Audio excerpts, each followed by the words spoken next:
ఆంధ్రప్రదేశ్లో ఎన్నికల తర్వాత కూడా దాడులు కొనసాగటంపై కేంద్ర ఎన్నికల కమిషన్ సీరియస్ అయింది. ఈ నేపథ్యంలోనే దాడులపై ఒక సిట్ను అయితే నియమించింది. మరి ఆ సిట్ అయితే ఈ కొన్ని రోజులు దర్యాప్తు జరిపి ఈరోజు డీజీపీకి నివేదికను అయితే అందజేసింది. 150 పేజీలతో కూడిన నివేదికను అందజేసినట్లు వార్తలైతే వస్తున్నాయి. ముఖ్యంగా ఆ నివేదికలో ఏముంది, మరి ఆ నివేదికను డీజీపీ కేంద్ర ఎన్నికల కమిషన్కు పంపించే అవకాశం కూడా ఉన్నట్టయితే తెలుస్తోంది. మరి ఇందులో ఎవరెవరి ఇన్వాల్వ్మెంట్ ఉంది, ఇప్పటికే వైసీపీకి సంబంధించినటువంటి కొంతమంది ముఖ్యులు కూడా అజ్ఞాతంలోకి వెళ్లిన పరిస్థితి, మరి వాళ్ళపై ఎలాంటి చర్యలు కేంద్ర ఎన్నికల కమిషన్ తీసుకోబోతుంది, ఈ వివరాలన్నీ తెలుసుకునే ప్రయత్నం చేద్దాం. మనతో ఉన్నారు సీనియర్ పొలిటికల్ జర్నలిస్ట్ సత్యమూర్తి గారు. నమస్కారం సార్. నమస్కారం అండి. సార్, ఆంధ్రప్రదేశ్లో ఎన్నికల తర్వాత జరిగిన దాడులపై సిట్ను అయితే నియమించింది. మరి సిట్ దర్యాప్తు ముగిసినట్టయితే వార్తలు వస్తున్నాయి. మరి డీజీపీకి నివేదిక అందింది. అసలు ఆ నివేదికలో ఏముంది, ఎవరెవరి పేర్లు దానిలో ఉండే అవకాశం ఉంటుంది, వాళ్ళపై ఎలాంటి చర్యలు తీసుకోవచ్చు అంటారు కేంద్ర ఎన్నికల కమిషన్? పోలింగ్ రోజు, పోలింగ్ తర్వాత చాలా దారుణమైన సంఘటనలు జరిగిన విషయం మనందరికీ తెలుసు. తెలుగుదేశం లీడర్ల మీద అటాకులు జరిగినాయి, తెలుగుదేశం క్యాండిడేట్ల మీద అటాకులు జరిగినాయి.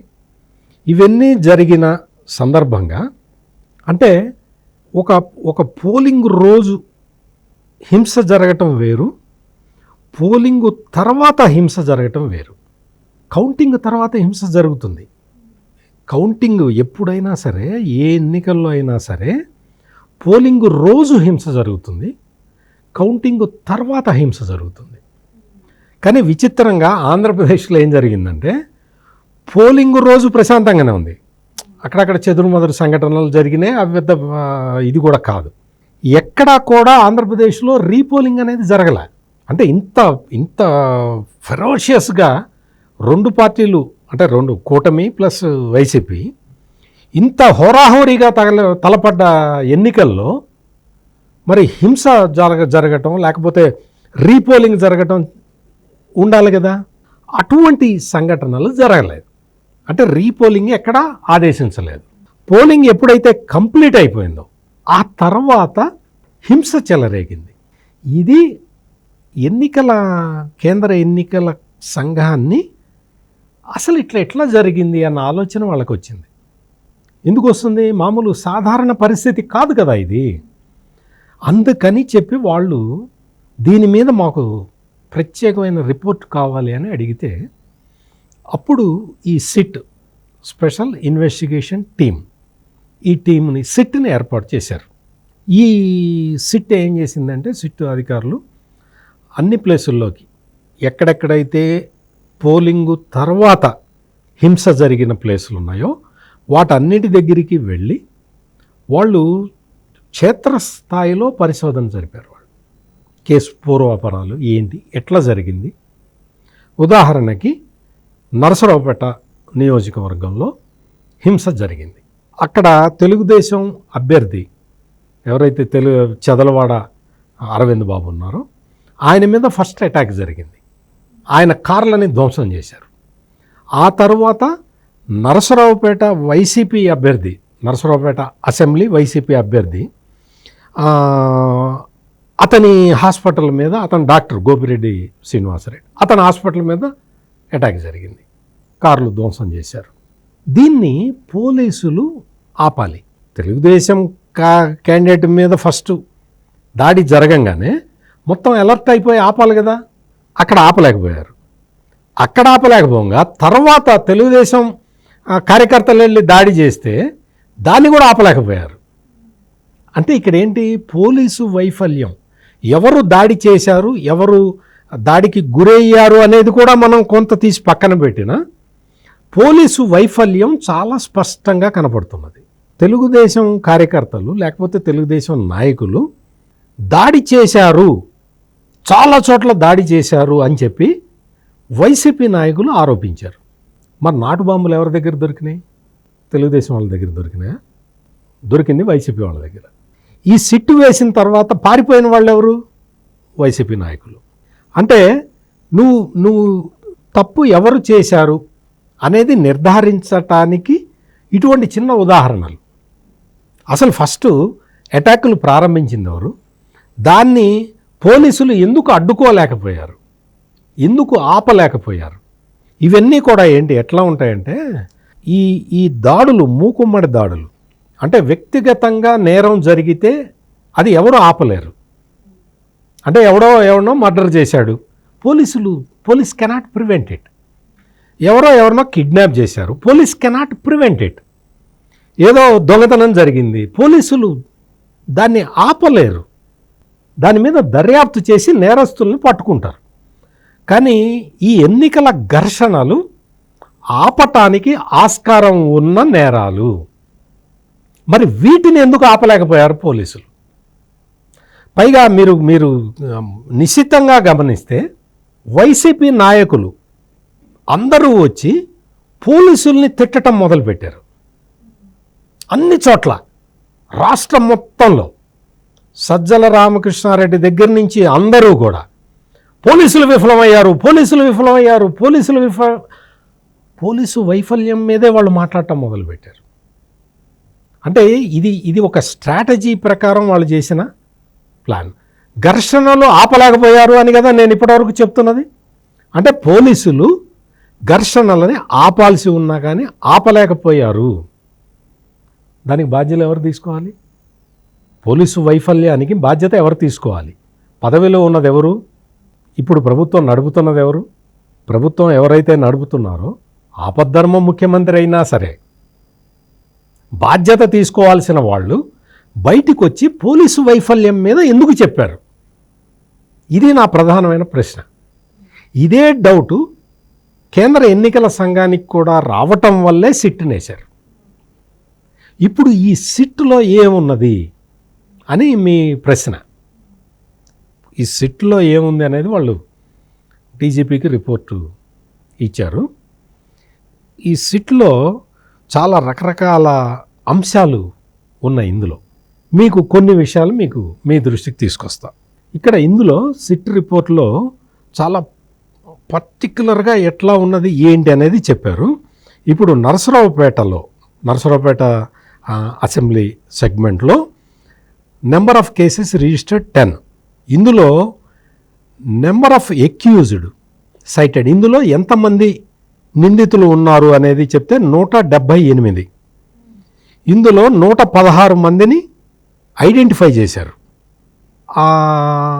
అరెస్ట్ చేసిన వాళ్ళు ఎంతమంది? 116 మందిని ఐడెంటిఫై చేశారు కదా. అరెస్ట్ చేసింది ఎంతమందినో తెలుసా? ఇప్పటి వరకు ఎవరిని అరెస్ట్ చేయలే.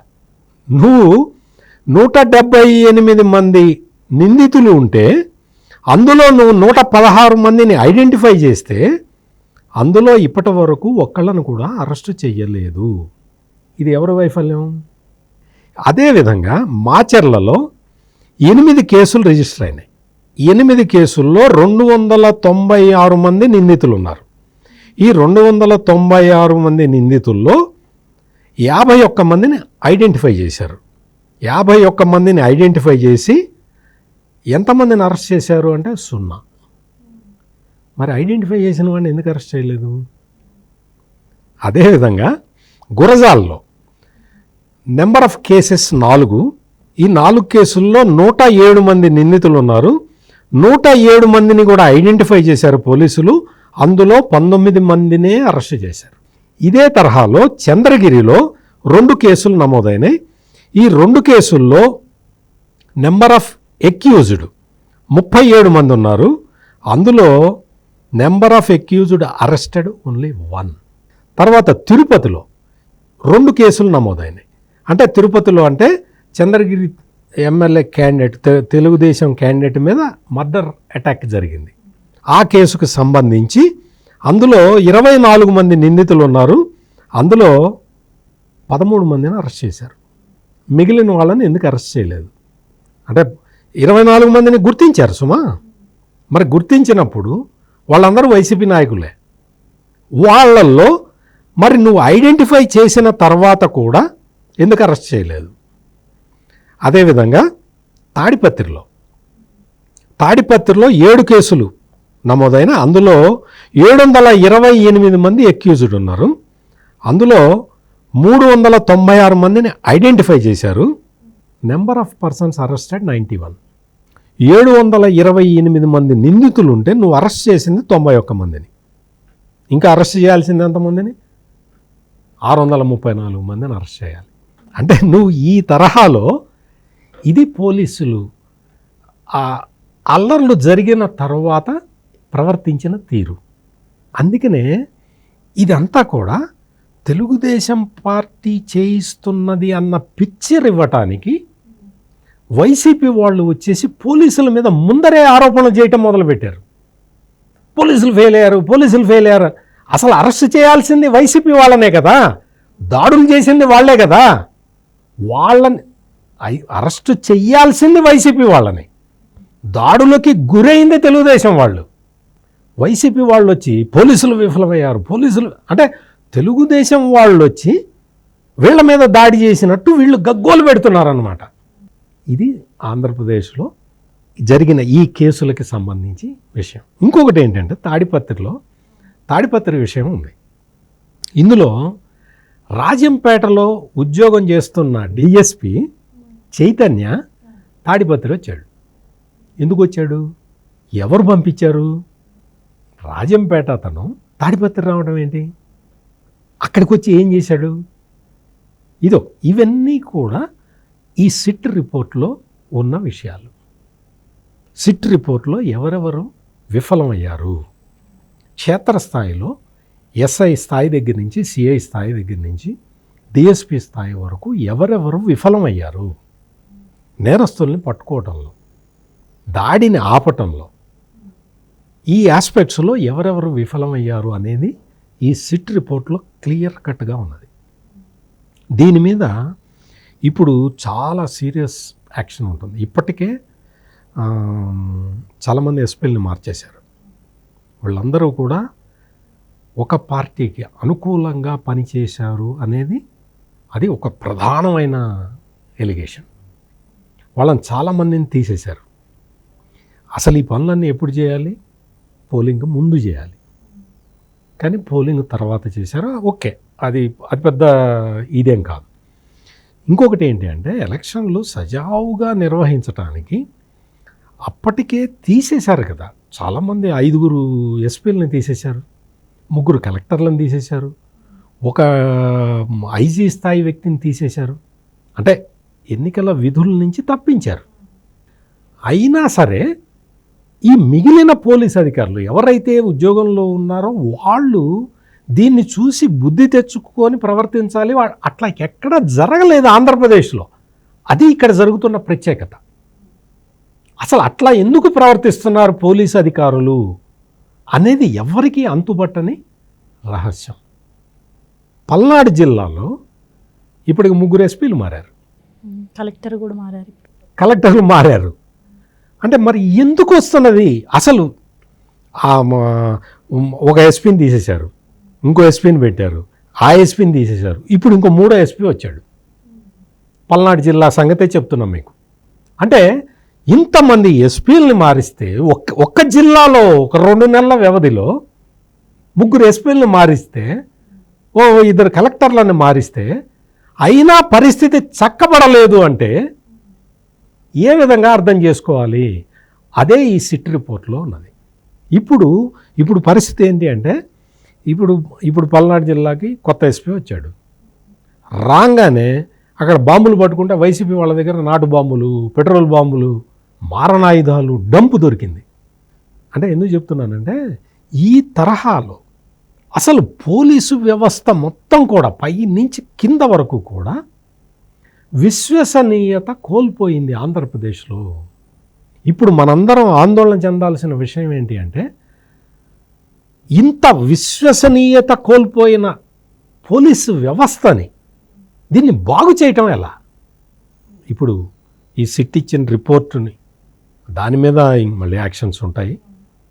ఇప్పుడు చాలామందిని ఇప్పటికే ఎస్ఐల్ని సిఐల్ని కూడా తీసేస్తూ ఉన్నారు, మార్చేస్తూ ఉన్నారు. కనీసం కౌంటింగ్ ప్రక్రియ అయినా సజావుగా చేయాలి అని. ఎన్నికల తర్వాత హింస అంటే ఎన్నికల కౌంటింగ్ తర్వాత జరిగే హింసని ఆపటానికి ఈ సిట్ రిపోర్టు చాలా ఉపయోగపడుతుందని నా అభిప్రాయం. ఈ సిట్ రిపోర్టు ఆధారంగా కఠినమైన చర్యలు తీసుకుంటే రేపొద్దున కౌంటింగ్ తర్వాత జరగబోయే హింసని ఆపటానికి అవకాశం ఉంటుంది. Right sir, thank you so much. నమస్కారం.